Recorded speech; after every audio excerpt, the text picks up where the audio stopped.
Welcome back. Today I'm with Dr. Pascal. I'm Dr. Dan. We're going to be talking about pain and how it affects, like I mentioned before, 1/3 of the population, which is an absolutely staggering number. Yes. And so 1/3 of the population, we're talking, when you're mentioning that, we're not talking about acute pain. So there's a difference between acute and chronic. So let's just define those. Acute means something like maybe, I played tennis yesterday, my shoulder hurts for, a few days because the joint is inflamed or strained, right? So I have a few days of pain, where chronic means it's this ongoing or very recurring pain that happens for months on end. So 1 in 3 adults is gonna suffer at some point in their life from multiple month pain, meaning ongoing pain. That's pretty serious. Absolutely. Now, the thing that we see on a very daily basis is the effects of pain. Correct. So we need to talk about that. So that means that those adults that are suffering from that chronic pain are 3 times more likely to suffer from poor health and 4 times more likely to suffer psychological stress or emotional stress, more or less depression. Right. And to me, that's the staggering amount or the staggering number, because we're trying to help patients lead healthier lives, and we whether it's teaching them different habits, different things that they can do. But when you really sit down and think about it, if someone's in chronic pain and they have been for months or years, at that point, do they really feel like, oh, I want to go out and exercise, or I want to eat a great healthy meal? At that point, they're basically on survival. So that's where really the effects of pain could be not just on that joint, but it could affect so much in that person's life. And then everybody else in that person's life, the family as a whole too. And we see that day in, day out. Yeah. So today we want to break pain down into 3 bullet points, 3 things that you need to know that just help us manage this thing called pain that affects so many people, okay?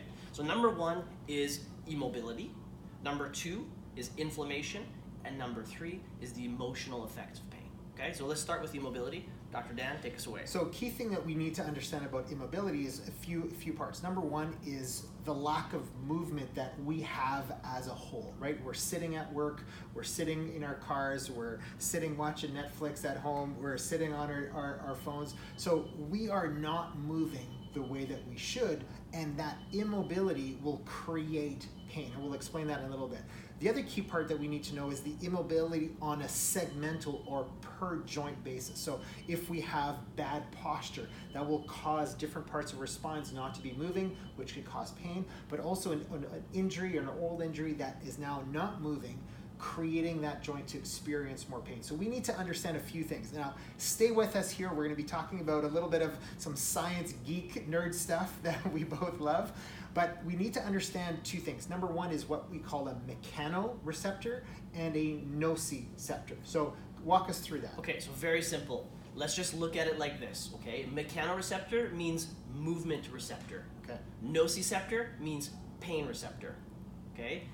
And let's just imagine that they can't really work at the same time.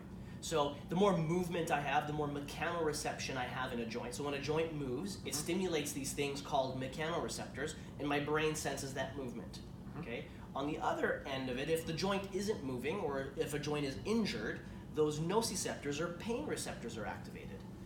But when I move a joint and I increase what's called mechanoreception or movement reception, it shuts down, or we use the word inhibit. So it stops that pain reception. Does that make sense? Absolutely. Now, as soon as you hear that or say that, for me, it's the memory of playing sports as a kid. And let's say I'm on the soccer field and I have a fall. I do a little something whether it's an ankle or knee, something's not feeling well. What's the number 1 thing that when I get to the sideline, what's my coach just inherently going to say? Shake it off, walk it off. Shake it off, walk it off. So how is that specifically, and it works, right? Yes. How could that just help me with my pain? Right, so if I do have pain in a joint, so let's just say now it's everyday life, right? So you have back pain because you're sitting for 8 hours a day at a desk, right? Or you have neck pain, again, because you're at your computer. Well, if you just get up and move a little bit, so you do a little bit of exercise, whether it's 30 seconds of stretching, just that little bit of movement is actually going to help shut down the nociceptors, fire the mechanoreceptors, and help reduce your pain. No. Right? And it's way more complicated than that. That's kind of a simple level. Now, just as a little asterisk, this is not a cure-all, meaning that Correct. just a little movement is not going to just take all the pressure or pain away. Correct. We still have to get to the underlying cause of what's causing that. But movement as a whole will definitely help you recover. Correct. Right? So what's also the thing we need to know about the mechanoreceptors, the most richly the densest area of mechanoreceptors in your body is where, Dr. Dan? The top part of the neck. Right, and then throughout the spine as a whole, top part of the neck is the richest. So when you're sitting all day and you're sitting at a computer, is your spine moving? No. Not at all. And so what happens, especially if there's any injury or bad posture, those pain receptors get fired like crazy all day long. And the spine gets stiffer and stiffer, and as it gets stiffer, you simply get more of this pain reception, less mechanoreception.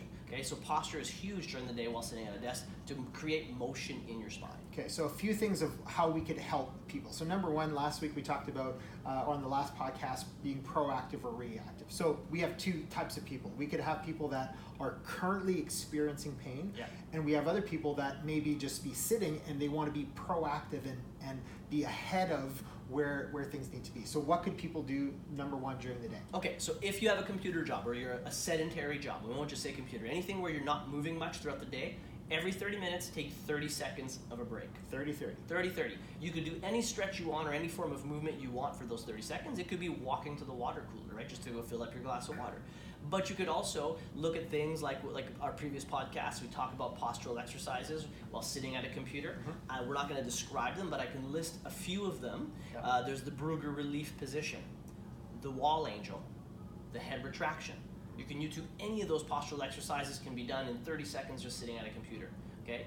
If you can get down to the floor and do some core low back exercises, you could do things like the cat camel or the cat cow, the bird dog exercise, or the plank. Those are all excellent exercises to create motion in the spine and just help decrease the pain receptors. We'll just put all those in the show notes so that Perfect. we could link. You could go ahead and link to all those exercises. But those are very simple, Yeah. and those are great exercises to create motion, move the spine, and decrease immobility, right? Perfect. And then another great exercise just as a whole, right? If we want to create whole body motion, because the more joints that you move while doing mobilizing exercises, the better, right? So if we're looking at low impact stuff that's not going to affect our joints if there's already a problem, swimming, right? Swimming, yoga, some of the best exercises that we can do that, the global body movement without really pounding the joints. And that's very important because realistically, there's going to be people that have had, massive, advanced arthritis, decay, damage, osteoporosis that is just limiting them to have,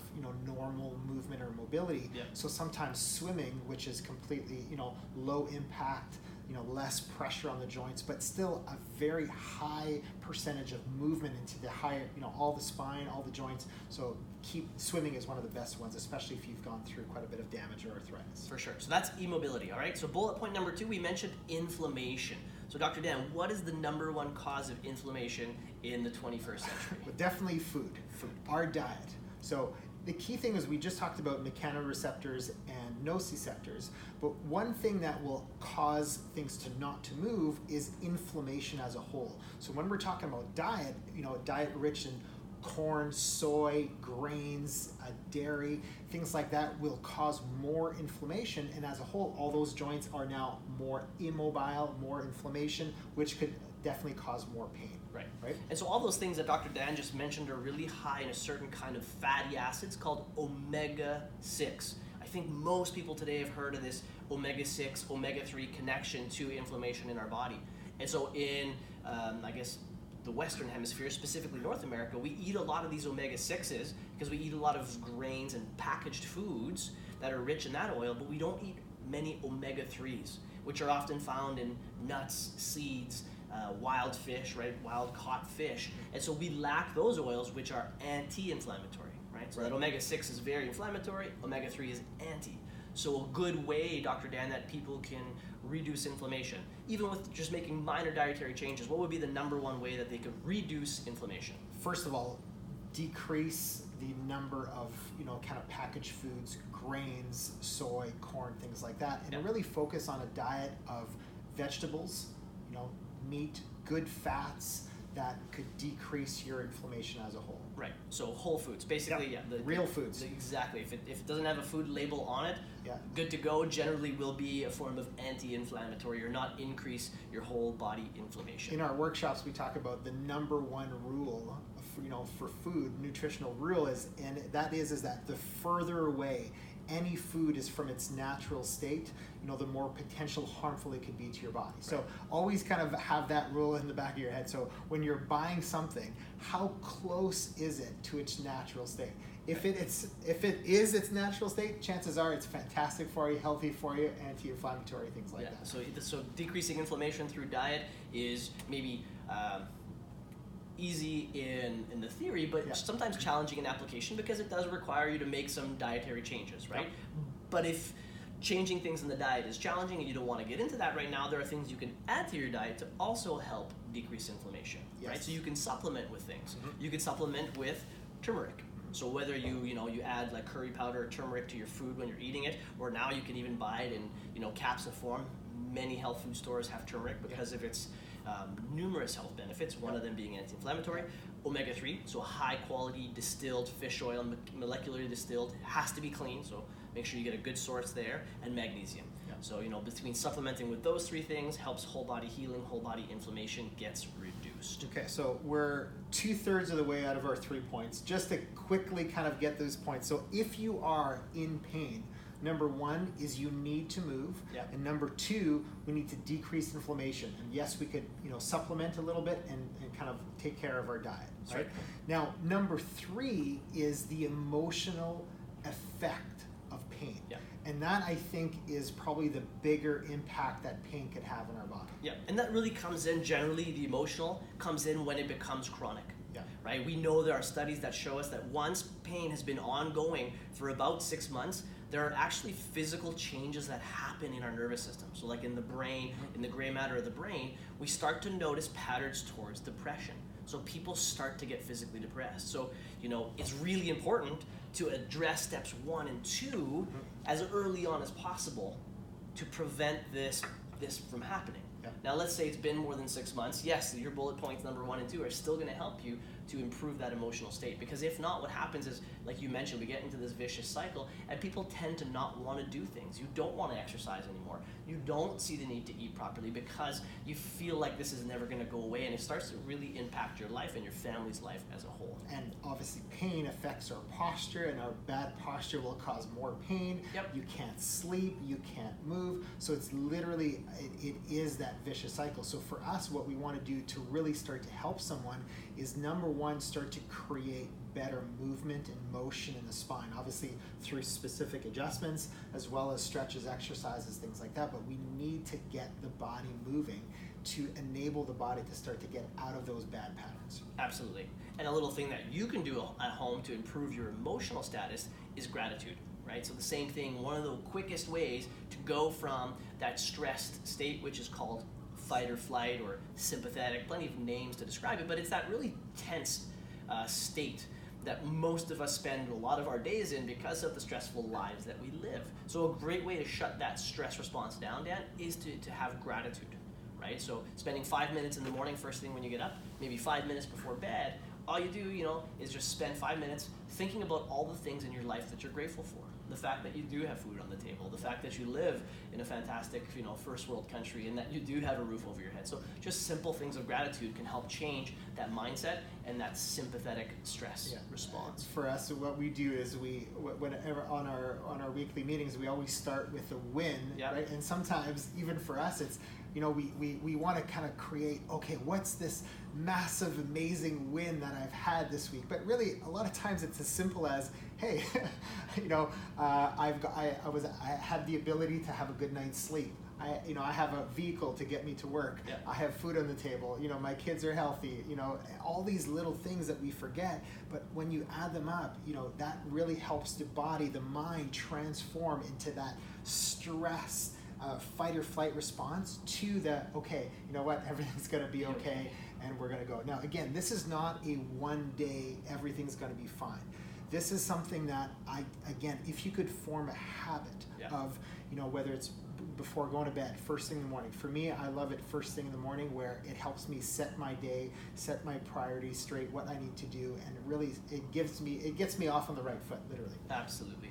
Like you said, it's this pattern that you develop till it becomes a habit, a mindset, and basically just a way of life. Because a big part of the emotional part of pain too is retraining your brain to understand that you can get past this, right? People have to have the confidence that they will get better and that they can do this and get through it. And I think, that's really tough for people, because they almost get to a point of despair once that problem has been there for so long. So part of it is, like you said, get up in the morning, do your gratitude, get your mindset right, knowing that, okay, I'm going to get through this. Right? That's a big point. So hopefully you got some key points, whether you are in pain currently or you want to be preventative and, kind of ward off any chronic pain, and you want to be proactive and do as much as you can.